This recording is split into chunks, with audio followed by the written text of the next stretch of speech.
قرآن کہہ رہا ہے اقیم الصلاۃ لدلوک الشمس۔ پیچھے قرآن نے تذکرہ کیا کہ رسول اللہ صلی اللہ علیہ وسلم پر اتنا زیادہ مشرکین کا دباؤ ہے کہ قرآن کہتا ہے کہ اگر ہم آپ کو ثابت قدم نہ رکھتے تو آپ بھی ان کی طرف مائل ہو جاتے۔ تو ظاہر ہے بہت سخت دباؤ اور جبر ہے آپ کے اوپر، تو ایسے موقع پہ ایسا کام کرنے کی ضرورت ہے جس سے آپ کو ثابت قدمی ملے اور اللہ کا قرب حاصل ہو۔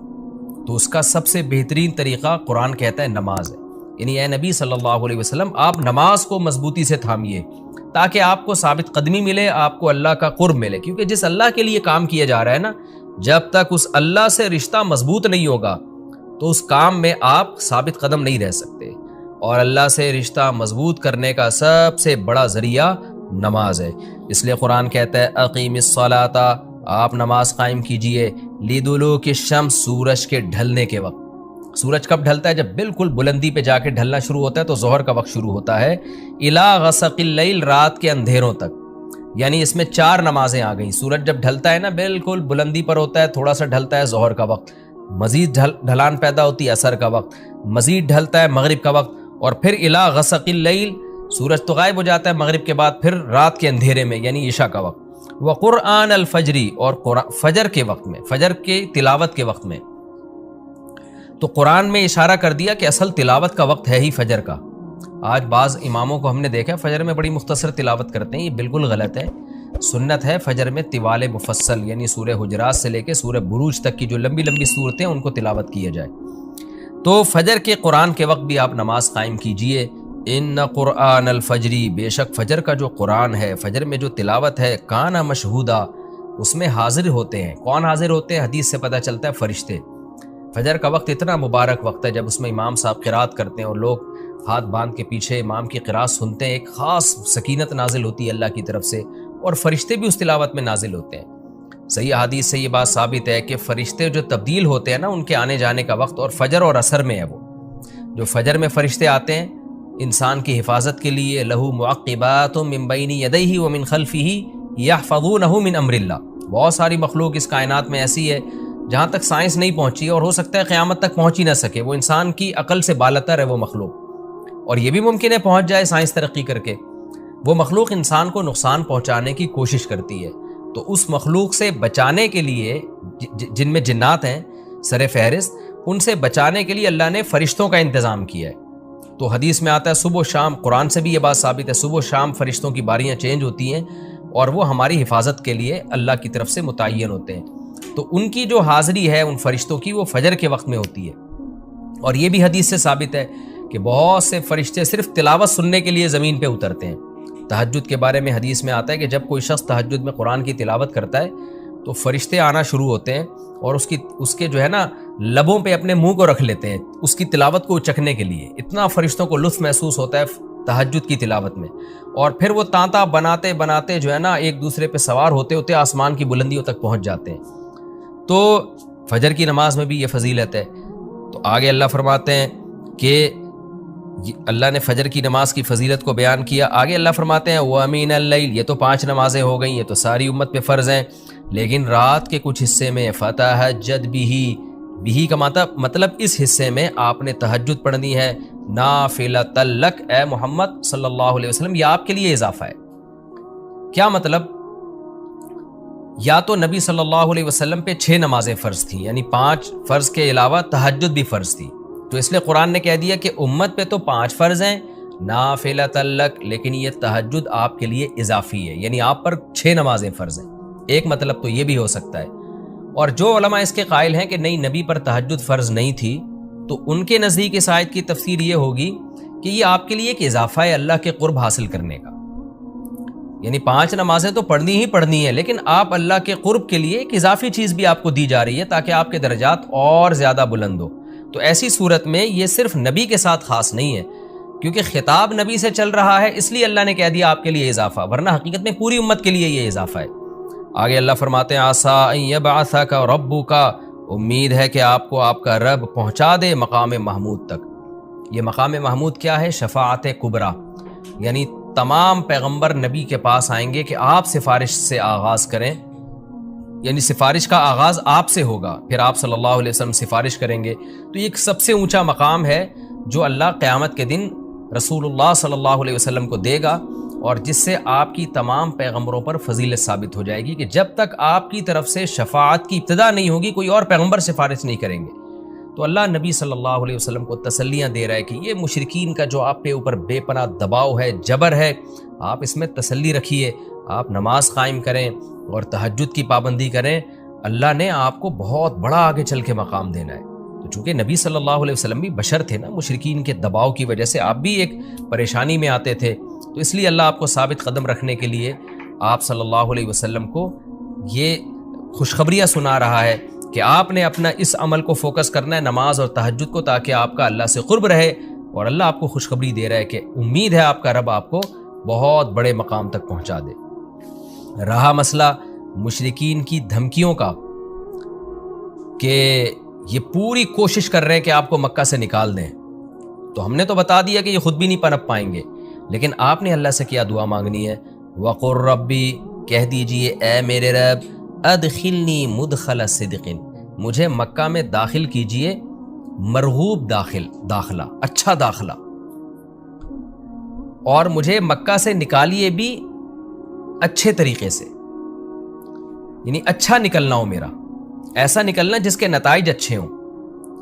اس میں اشارہ ہے کہ آپ صلی اللہ علیہ وسلم کو مکہ سے نکالنے پر مجبور کیا جائے گا، اور ایک وقت آئے گا کہ آپ مکہ سے نکلیں گے۔ تو اللہ اپنے حبیب صلی اللہ علیہ وسلم کو پہلے سے دعا سکھا رہے ہیں کہ آپ اللہ سے دعا مانگے، اللہ جب میں نکلوں تو میرا داخلہ بھی اچھے طریقے سے ہو اور میرا نکلنا بھی اچھے طریقے سے ہو، یعنی پسندیدہ نکلنا ہو۔ سوال پیدا ہوتا ہے نکلنے کا عمل تو پہلے ہے اور مکہ میں داخلے کا عمل بعد میں، تو نکلنے کا تذکرہ پہلے ہونا چاہیے کہ اللہ مکہ سے مجھے اچھی طریقے سے نکال، اور مکہ میں مجھے داخل بھی اچھے طریقے سے کرنا، تو داخلے کا تذکرہ پہلے کیوں؟ تو اس میں بلاغت کا ایک نقطہ ہے کہ پیغمبر کا بنیادی مقصد وہ ہدف ہے جو پیغمبر دنیا میں لے کے آئے ہیں، تو اس کی آغاز تو مکہ سے کرنا ہے جس میں آپ کو بھیجا گیا، جو ابراہیم علیہ السلام کا شہر ہے، جہاں بیت اللہ ہے، اسلام کا مرکز تو اس جگہ سے بننا ہے۔ تو اس جگہ سے اگر نکالنا ہی مقصد ہے تو یہ جگہ تو رہ گئی نا پھر جو ابراہیم علیہ السلام کا مرکز اور ابراہیم علیہ السلام کی دعائیں تھیں، تو اس لیے اصل مقصد تو یہ کہ مکہ میں داخل میں اچھے طریقے سے ہوں، جو پیغمبر کا مقصد تھا دنیا میں آنے کا، مکہ فتح کر کے داخل ہوں، یہاں مجھے غلبہ ملے، اور یہاں میرا جب داخلہ ہو تو ایسا داخلہ جس کو میں پسند کروں۔ یہ جو ابھی میں مکہ میں کہیں سفر سے جا کے واپس آتا ہوں، یہ داخلہ وہ داخلہ نہیں ہے جو میں چاہتا ہوں۔ تو چونکہ مکہ سے نکلنا مقصد نہیں ہے، نکالا اس لیے جا رہا ہے تاکہ داخلہ ایک طاقت کے ساتھ ہو اور اچھے طریقے سے داخلہ ہو، اس لیے اس داخلے کا تذکرہ پہلے کیا جا رہا ہے۔ ہاں وہ داخلہ اس وقت تک ممکن نہیں ہے جب تک مکہ سے ایک دفعہ آپ کا خروج نہ ہو، تاکہ مدینہ میں ریاست بنے اور آپ 10,000 کا لشکر لے کر فاتحانہ انداز سے مکہ میں داخل ہوں، اور جس مقصد کے لیے اللہ نے آپ کو بھیجا تھا وہ مقصد پورا ہو۔ تو وہ مقصد نکلے بغیر پورا ہو نہیں سکتا، اس لیے نکلنے کا تذکرہ کر دیا، ورنہ اصل مقصد تو یہ ہے کہ اللہ میں مکہ سے نکلنا نہیں چاہتا، میں مکہ میں داخلہ چاہتا ہوں۔ داخلہ ایسا ہونا چاہیے مدخل صدق، سچا مرغوب داخلہ ہونا چاہیے۔ چنانچہ اللہ نے آپ کی دعا قبول کی،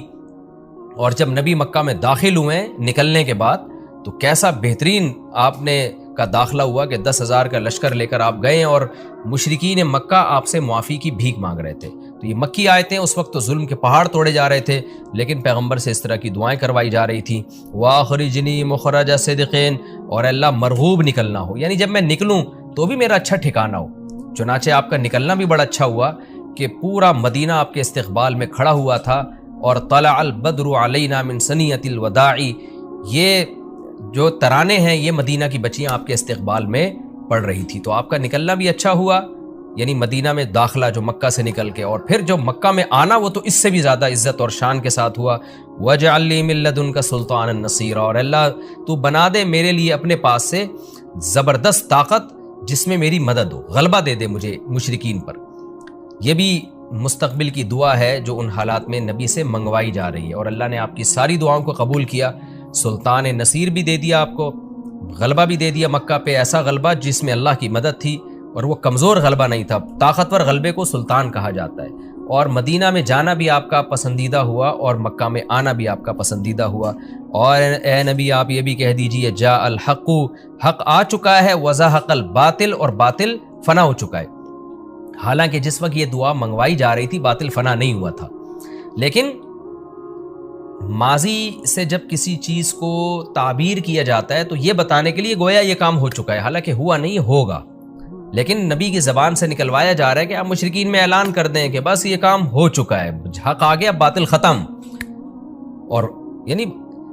ہوگا تو فیوچر میں، لیکن گویا ابھی ہو چکا ہے، اتنا یقینی ہے کہ میں تمہیں اس کی پہلے سے خبر دے چکا ہوں کہ باطل اب پنپنے نہیں پائے گا کیونکہ حق اب آ چکا ہے۔ ان الباطل کان زہوقا، اور باطل تو ہے ہی فنا ہونے والی چیز، جب حق آتا ہے تو باطل فنا ہو جاتا ہے۔ نبی صلی اللہ علیہ وسلم جب مکہ مکرمہ میں داخل ہوئے نا تو آپ بتوں کو چھڑیوں سے گراتے تھے، چھڑی سے مکہ میں داخل ہو کے 360 بت کو ایک ایک کر کے چھڑی مارتے تھے اور وہ بت الٹے لڑکتے تھے، تو آپ اس موقع پر یہ آیت پڑھ رہے تھے کہ